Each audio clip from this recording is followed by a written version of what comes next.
Atong sayron ang dugang pang mga balita sa Mindanao. Makauban nato si Cyril Chavez live sa Cagayan de Oro City. Cyril. Salamat Sara. Duwa ka mga balay ug upat ka tindahan ang nasunog sa Cagayan de Oro City. Giingong bata nga nagdula og posporo sulod sa balay ang gitudlong hinungdan sa sunog.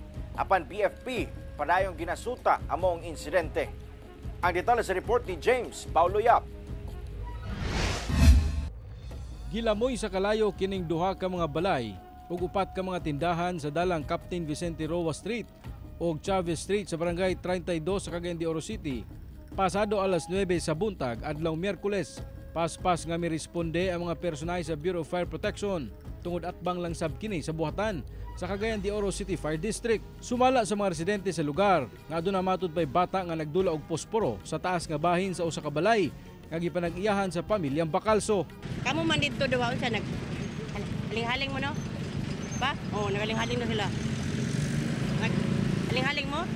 Ha? Oh. Apan sumala sa inahan sa maong bata nga kauban na kuno niya ang iyang anak, una pa man miulbo ang kalayo. Wala sa mi kita nga nagaling-haling ang bata kaya kung anak diri naman sa gawas.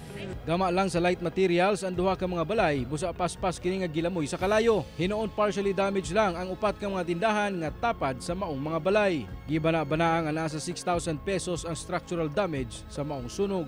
Di pa na ito ma-confirm kung sa hinungdan kay base sa katong tag-iya, doon na daw ni buto. Ato pang palawman atong investigasyon kung sa kuha na to. Ato sanang hulatan na to kung sa results sa ato ang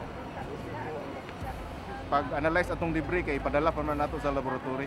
Kauban si Makoy Sempron, James Paulo Yap, 1 Mindanao.